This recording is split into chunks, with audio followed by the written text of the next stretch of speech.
আমাদের দেশের দর্শক আসলে তাদের একটা সময় যখন আপনি শুরু করলেন তখন দর্শক কেমন ছিল, তাদের কোয়ালিটি কেমন ছিল, এখন তাদের কোয়ালিটি কেমন, তাদের মধ্যে সচেতনতা কতটুকু বেড়েছে, তারা আসলে কতটুকু চুজ করতে পারে কোনটা আমি দেখবো কোনটা আমি দেখবো না? আমার অডিয়েন্স যারা আছে এরা ভাই এখন খুবই টেক এক্সপার্ট, ইভেন কেউ কেউ হয়তো আমার থেকেও বেশি হতে পারে, আমি জানি না, কারণ তাদের কমেন্টস, তাদের মানে টেকের প্রতি আগ্রহ যেটা আমি দেখতে পাই, ইভেন ওরা ওয়েট করে আমি কখন ভিডিও আপলোড করব। ঢালাইয়ের সেরা প্রিমিয়ার সিমেন্ট এবং প্রতিটা জিনিস নিয়ে খুব সুন্দরভাবে বিশ্লেষণও করতে পারে। সেই জায়গা থেকে আমার মনে হয় যে হ্যাঁ অনেক গ্রো করেছে।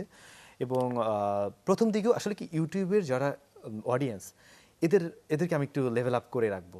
আমার কাছে ফেসবুক টিকটকের অডিয়েন্স, আমি কিন্তু ক্রিয়েটরদের কথা বলছি না, অডিয়েন্স থেকে এইটার দোষটাও আছে, এখানে ক্রিয়েটরদেরও দোষ আছে।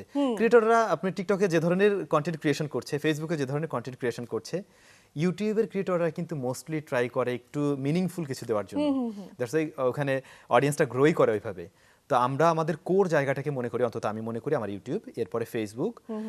ফেসবুকের অডিয়েন্সের মাঝে আমি একটু মিশ্র প্রতিক্রিয়া লক্ষ্য করি, এখানে অনেক কিছুই আছে। বাট ইউটিউবের ক্ষেত্রে আমি মনে করি ওখানে 100-তে 100%ই হচ্ছে গিয়ে মানে খুবই